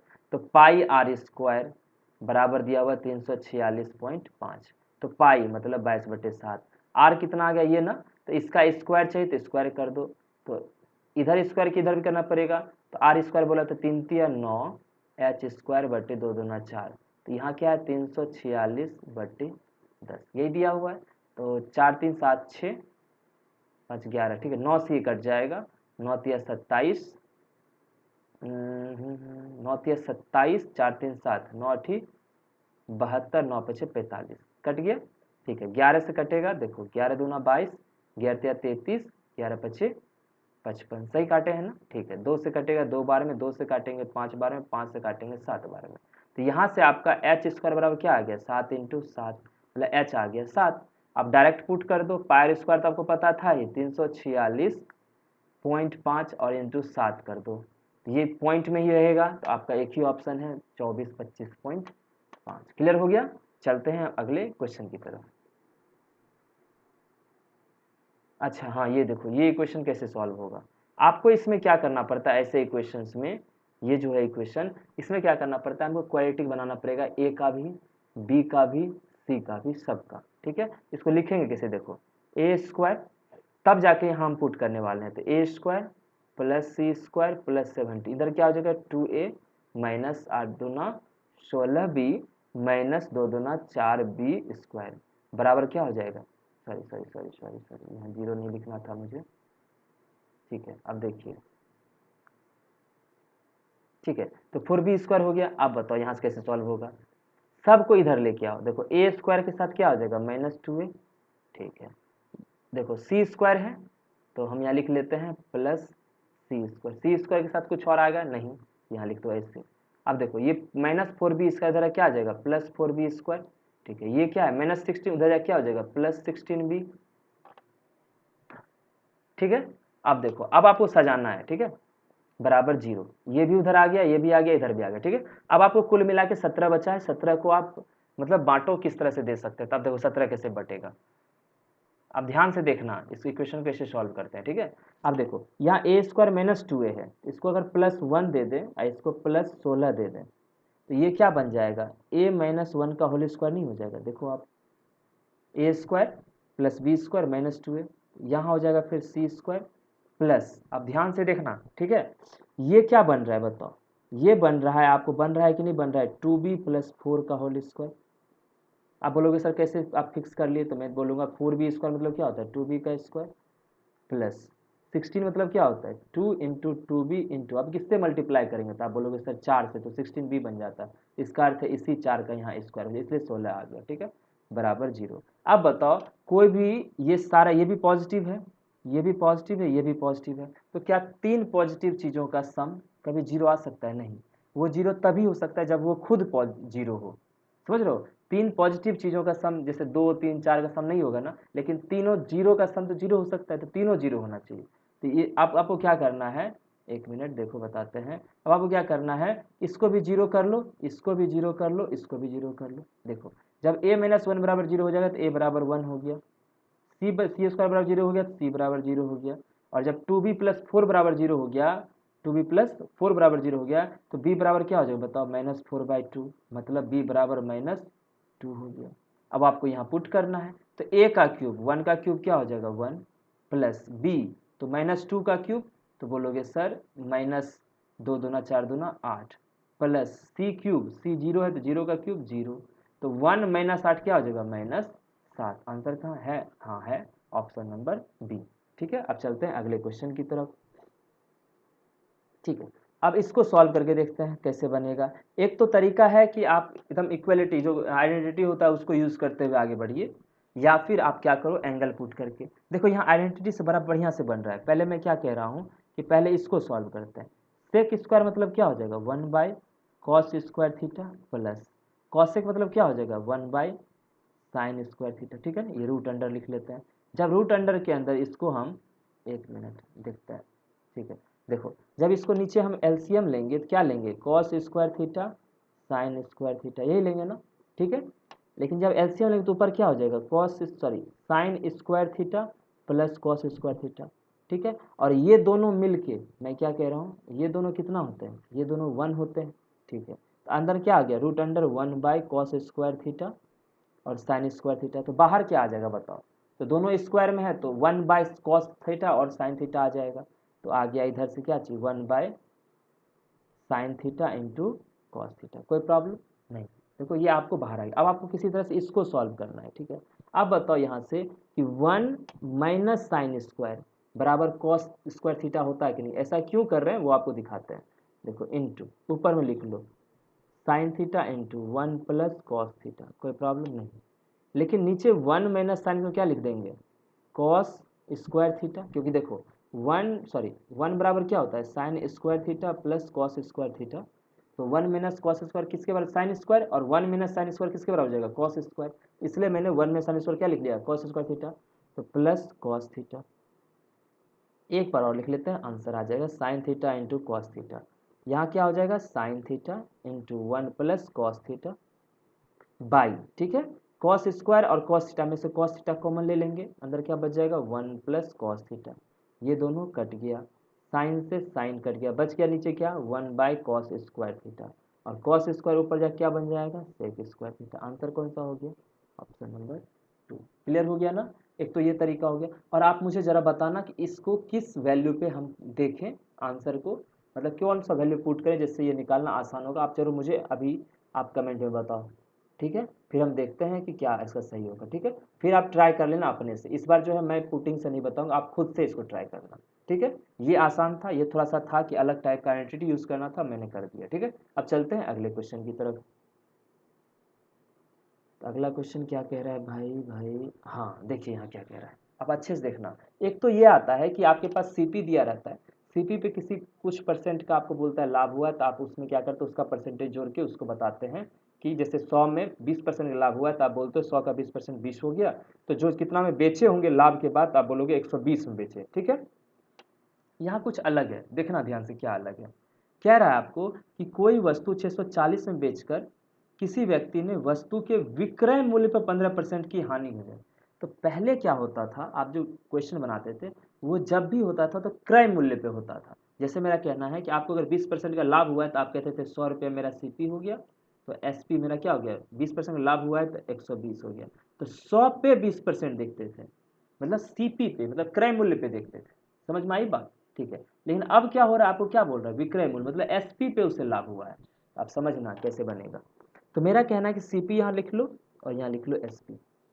तो जिस पे बोल रहा है परसेंटेज का लाभ, हम उसी को लिखेंगे 100।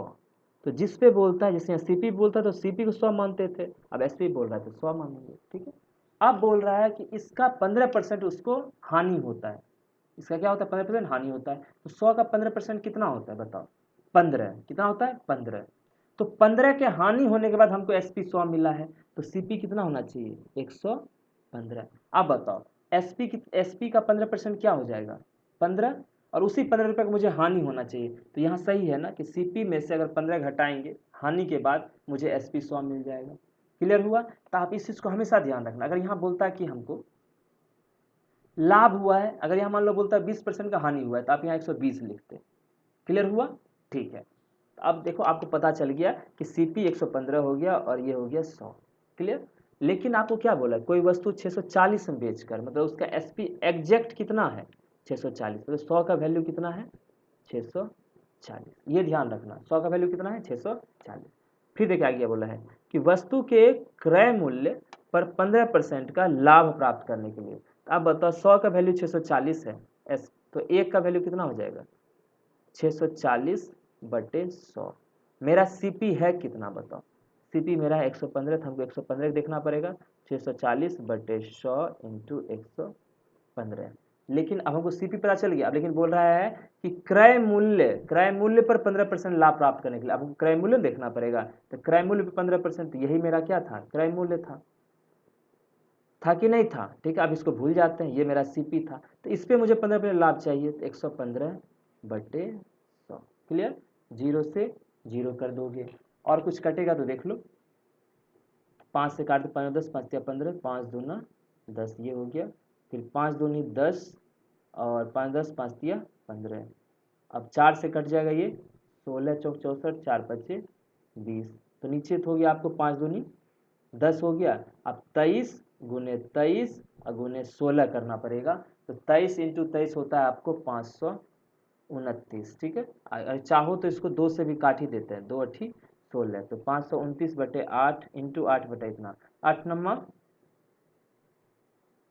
गलती कर दिया क्या, 3 तिया 2 अठी 16। अच्छा देख लेते हैं, 8 में 72 के 2 बाकी 7, 8 दूना 16 और 7, 16 24 3 23 के 3 बाकी 2, 8 पे 40 2 42, ठीक है, बाई 5। अब 5 से डिवाइड कर देते हैं, 5 अठे 40, 5 चौक 20 5 छक 30 और 5 चौक 20, 846.4 आपका आंसर हो गया। तो ऑप्शन नंबर 1 आपका सही हो गया। ठीक है, अब चलते हैं अगले क्वेश्चन की तरफ, क्या कहते हैं। ये तो आपका सरलीकरण, ये आप जान ही रहे हो, कई बार मैंने करवा रखा है। इसमें क्या करते हैं, पहले करते हैं ऑफ वाला काम। तो 32/12 इंटू 3 कर देंगे। ठीक है, इंटू अंदर में 15 माइनस 12 क्या हो जाएगा 3, तो भागा पहले करेंगे तो 3/9 मतलब 1/3। तो अंदर में क्या हो जाएगा बताओ, 5 माइनस 1/3। ऑफ है तो इंटू हो जाएगा 3/7 प्लस 4। तो अब देखो माइनस, तो माइनस ही रह जाएगा। तो 8 और ये है देखो 2 बट ऑफ 4 है, तो पहले इसका काम करेंगे और उसको फिर इसमें क्या कर डिवाइड कर देंगे। तो 8/2 इंटू 4 यही हो गया। अब ये बन के क्या आएगा बताओ, ये बन के क्या आएगा, 5 या 15 में से 1 गया तो 14/3। तो कुल मिला के ऐसे लिख सकते हैं 32 इंटू 12 इंटू 3 इंटू 14/3 इंटू 3/7। ये देखो 4 दूनी 8, 1 हो गया, 4 में से 1 गया तो कितना बचेगा 3, तो +3 हो गया। अब देखो 3 से 3, 7 दूना 14, 2 से 6, 2 तिया 6, 2 से 16, तो क्या बचेगा 16 नीचे से 3 ही बचा है ना, तो +3, 3 तिया 9, 16 9, 25/9। गलती कर दिया क्या, रुक जाओ रुक जाओ, नीचे कितना बचा हुआ है, 3 तिया 9 बचा हुआ है, सॉरी 9 है। ठीक है, तो 9 है ना नीचे, तो 9 तिया 27, 27 और 6 33 10 43/9, तो 9 चौक 36, 4 पूर्णांक 7/9। आपका ऑप्शन नंबर कौन सा हो गया, 4 हो गया। ये आसान था, इसको आप खुद से भी कर सकते थे। अब चलते हैं अगले क्वेश्चन की तरफ। तो 24 में क्या है, x plus Y plus Z दे दिया, ये दे दिया और ये दे दिया। आपको पूछा है कि 3 अंदर में एक्स वाई जेड का वैल्यू क्या होगा। ठीक है, तो आप जानते हो अच्छे से, फॉर्मूला में लिख देता हूँ, x³ plus y³ plus z³। ठीक है, x³ plus y³ plus z³ minus 3xyz बराबर क्या होता है, x plus Y plus Z. और अंदर में क्या होता है, x² plus y² plus z², minus में अंदर होता है xy plus yz plus zx। ठीक है, यही इक्वेशन होता है। ठीक है, अब इसमें आपको क्या क्या चीज़ पता है, ये पता है, आप यहाँ लिख दो 85 माइनस 3xyz आपको पता नहीं है। x plus Y plus Z कितना है 7, अंदर में ये भी पूरा पता है, आपको दिया हुआ है 85, तो 85 माइनस ये आपको पता नहीं, ये आपको निकालना है। तो आपको क्या करना पड़ेगा, x plus Y plus Z का होल स्क्वायर कर दो। सॉरी सॉरी सॉरी रुक जाइएगा। ठीक है, ठीक है, x plus Y plus Z का होल स्क्वायर, तो 7 का स्क्वायर हो जाएगा। इसका स्क्वायर करेंगे तो क्या हो जाएगा, x² plus y² plus z² plus 2 के अंदर क्या हो जाएगा, xy plus yz plus zx बराबर 749। तो ये इधर कितना है ये बताओ, ये है 85। ठीक है, तो 85 उधर जाएगा तो क्या बचेगा, 2 के अंदर xy plus yz plus zx बराबर 49 माइनस 85। ठीक है, तो 49 में से 50 कितना बचाएगा 36, ये बचेगा ना, 49 एक 50, 35 एक 36, लेकिन ये बच जाएगा माइनस में, तो 2 से इसको काटेंगे तो बचेगा -18। तो इसका वैल्यू क्या होगा -18, यहाँ आ जाएगा -18। तो 7 इंटू दोनों जोड़ दो, क्योंकि माइनस माइनस प्लस, 8 5 3 बाकी 1, 8 1 9 1 10। तो कुल मिला के ये आपको आ जाएगा, इसको हम सॉल्व करते हैं यहाँ पे। ठीक है, तो ये हो गया 85 माइनस 3xyz।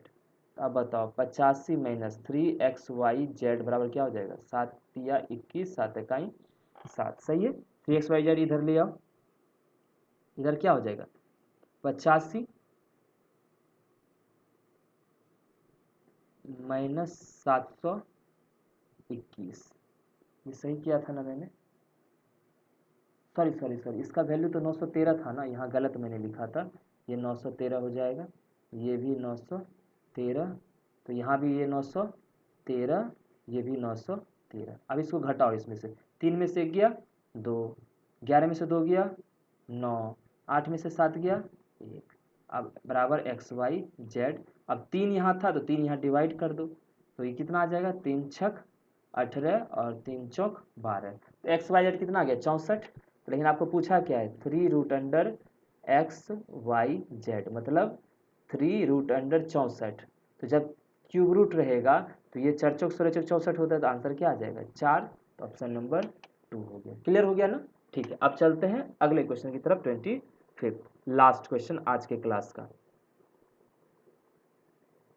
अच्छा, ये तो मतलब ये दिया हुआ है कि 200 से कम इतनी संख्याएं हैं। देखो ये 200 से कम 12 है, 250 से कम 26 है, 300 से कम 34 है, 350 से कम 40, 400 से कम 50 संख्याएं। ठीक है, ठीक है। अब देखो क्या कह रहा है, कितने व्यक्ति 200 या उससे अधिक हैं, 200 से अधिक हैं लेकिन 300 से कम है। अब बताओ कि मुझे पहले बताओ 300 से कम कितने हैं? तो 300 से कम 34 है। ठीक है, 300 से कम 34 है। मुझे क्या चाहिए? 200 से अधिक वाले, 200 या 200 से अधिक। तो इसमें से 34 में से किसको घटाना पड़ेगा? देखो मुझे 200 से अधिक वाले चाहिए, तो 200 से कम वाला उसमें से घटाना पड़ेगा। तो 200 से कम है कितने? 12। तो इसमें 34 में से 12 घटा दो, 4 में से 2 गया 2, 3 में से गया 2, आंसर क्या हो गया आपका? 22। तो ऑप्शन नंबर 3। तो ठीक है, तो आज का क्लास यहीं रहा। ठीक है, तो ये हमारा पूरा क्लास था, ये था 17 अगस्त का फर्स्ट शिफ्ट का। इसके बाद कौन सा आएगा? 17 अगस्त का सेकेंड शिफ्ट। क्लियर? इसी तरह से हम सारा शिफ्ट कराते रहेंगे। आपको कैसा लगा हमारा क्लास जरूर आप कमेंट में मुझे बताना। ठीक है, हम मिलेंगे आपको नेक्स्ट वीडियो में नए शिफ्ट के साथ। और आप इसी तरह से इसको तैयारी करते रहिए, और ये क्वेश्चन लगाना बहुत ज़रूरी, क्योंकि ये ट्रेंड सेट हो जाता है, इसी तरह के क्वेश्चन लगातार आते रहते हैं। तो जो भी हमारे चैनल पे हैं, नए हैं, वो जरूर हमारे चैनल को सब्सक्राइब कर लीजिए, और मेरे वीडियो को जरूर इस क्लास को लाइक और शेयर तो बनता ही, इतना मेहनत कर रहा हूँ आपके लिए। ठीक है, तो मिलते हैं आपसे नेक्स्ट वीडियो में नई क्लास के साथ। तब तक के लिए बाय बाय, शुक्रिया।